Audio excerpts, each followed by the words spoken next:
He never asked for a bride, but she arrived at his door. Part 1. The man WHO lived with ghosts. In the high country of Colorado Territory, where the wind carved its own language into stone and pine, lived a man named Elias Crow. For 16 years, Elias had not shared his cabin with another soul. Not since the influenza had swept through the valley in 1868 and taken his wife Margaret in 3 brutal days.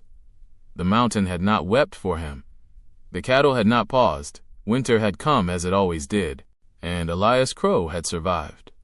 But survival was not the same as living. He woke each morning before dawn, the way soldiers do when they no longer trust sleep. The narrow bed creaked beneath him as he swung his boots to the floor. Frost webbed across the window glass. The air bit his lungs. Routine was his shield. Routine was how he kept memory from reaching too far inside his chest. He lit the stove. He boiled water. He drank his coffee black. He counted cattle in his mind instead of counting regrets. 12 head. 1 limping calf. Fence down near the south ridge. Roof on the barn still holding, barely. Work kept grief at a distance. And then, on a sharp October morning in 1885, something broke that routine. Wheels, not wind, not hooves alone. Wheels grinding against rock. Elias froze with his hand on the cabin latch. No one climbed this far unless they meant business. He reached for his Winchester rifle and stepped outside. The sky was pale and hard as steel, and climbing the narrow trail toward his property was a passenger coach. Not a freight wagon. Not a ranch cart. A passenger coach. The horses were lathered in sweat. The driver looked half dead. The coach stopped in Elias Crow's yard. The driver climbed down slowly and squinted at him. "Crow Ranch?" he called. "Depends," Elias replied. "Got a delivery for Elias Crow." "I didn't order anything." The driver exhaled heavily and opened the coach door. "Ma'am, we're here." A hand appeared first. Small. Gloved. Then a woman stepped down. She had dark auburn hair loosened from its pins, strands whipping in the wind. Her dress was plain travel gray, dust-streaked and worn. Her eyes were blue. Not soft blue. Storm blue. She took 1 step toward Elias. Then another. Then her knees gave way. Elias dropped the rifle and caught her just before she hit the ground. She was trembling, light as if she had not eaten properly in days. "I'm sorry," she whispered. "For what?" "For being late, husband." The word hit him like a rifle crack. "Husband, I think," she said faintly. "I'm your bride." Part 2. The letter. Her name was Evelyn Hartwell. She had come from Boston with a letter signed by Elias Crow inviting her west to become his wife. There was only one problem. Elias Crow had never written for a bride. He stared at the letter the driver handed him. It bore his name, his ranch address, his supposed promises. "You will be treated with respect. You will never be struck. You will have partnership, not ownership." The handwriting was not his. The signature was forged. Elias's jaw tightened. He knew exactly who had done this. Samuel Briggs, owner of the general store in Silver Junction. Briggs had told him more than once that a man couldn't live alone forever. Apparently, Briggs had decided to take matters into his own hands. Inside the cabin, Evelyn sat by the stove, her fingers wrapped around a tin cup of broth. "You didn't write it?" she asked quietly. "No." Her face drained of color. "I sold everything," she whispered. "I cannot go back." Fear flickered behind her eyes. Not embarrassment, not pride, fear. Elias studied her carefully. "When did you last eat?" he asked. She blinked. "I'm not certain." He handed her bread and dried beef. She ate slowly at first, then quickly. He watched her, uneasy at the presence of another heartbeat inside his cabin. "You can stay 3 days," he said finally. Relief flooded her face.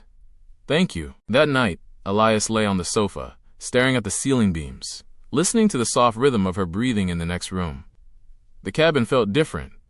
Not louder, not quieter. Alive. Part 3. A.N. Arrangement. The next morning, Elias woke to the smell of coffee. For a moment, he thought he had stepped backward in time. Evelyn stood at the stove, hair braided neatly now. "I hope you don't mind," she said. He didn't answer right away. No one had stood in that kitchen in 16 years. They ate at the small table by the window. "I believe you," she said. About what? That you didn't write the letter. He exhaled slowly. So what now? He asked. She straightened. I have a proposal. He raised an eyebrow. Not marriage, she said quickly, cheeks flushing. An arrangement. 1 month. I will cook, clean, mend, help with livestock. In exchange for shelter. No expectations? None. He considered it. She looked determined, but beneath it he saw desperation. 30 days, he said. And something shifted in the air between them. Part 4. Her past returns. 3 weeks later, riders came.